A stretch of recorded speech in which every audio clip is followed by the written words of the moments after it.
डोंबिवलीमध्ये शिवसेना आणि भाजपचे कार्यकर्ते आमने सामने आले। कुंभारखाड पाडा परिसरामध्ये गणेश घाटाचं उद्घाटन करण्यात आलेलं होतं आणि रवींद्र चव्हाण यांनी या घाटाचं उद्घाटन केलं आणि त्याच घाटाच्या उद्घाटनावरून वाद निर्माण झाला आणि यावेळी शिवसेना आणि भाजपचे कार्यकर्ते आमने सामने पाहायला मिळाले। डोंबिवलीमधली आपण ही दृश्य पाहतोय। गणेश घाटाच्या उद्घाटनावरून वाद निर्माण झालेला आहे।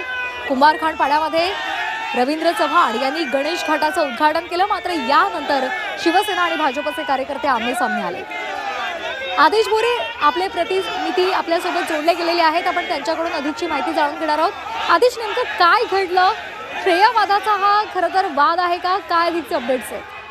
नक्कीच डोंबिवलीमध्ये प्रदेशाध्यक्ष रवींद्र चव्हाण यांच्या उपस्थित यांच्या हस्ते रागाई जे गणेश घाट आहे ते प्रवेशद्वाराचं उद्घाटन होतं। त्यावेळेस शिंदे गटाचे जे नवीन जे विकास म्हात्रे आहेत आणि त्यांची पत्नी त्यांनी काही दिवसापूर्वी शिवसेनेमध्ये प्रवेश केला, कारण की भाजपमध्ये हे दोन्ही दाम्पत्याचे आहेत ते होते आणि ते जे आहे ते शिवसेनेमध्ये आलेले आहेत आणि हा जो परिसर आहे हा विकास म्हात्रे जो आहे त्याचा परिसर आहे आणि इथे आज प्रदेशाध्यक्ष जे आहेत ते उद्घाटनासाठी गेलेले होते। त्यामुळे त्या परिसरामध्ये शिवसेनेचे जे कार्यकर्ते होते ते सुद्धा उपस्थित होते आणि भाजपचे कार्यकर्ते जे आहेत ते उद्घाटनासाठी आलेले होते। त्यामुळे आमने सामने आल्याने दोघांमध्ये बाचाबाची झाली आणि घोषणाबाजी करायला लागले, कारण की बॅनर जे होते ते बॅनर जे अगोदरच शिवसेनेच्या गटाने तिथे लावलेले होते आणि त्याच्यानंतर भाजपाने देखील त्यांच्या बॅनरवरती बॅनर लावल्याने हा संपूर्ण वाद झालेला आहे। त्यामुळे प्रदेशाध्यक्ष या कार्यक्रमाला आले असताना हा वाद झालेला आहे। हे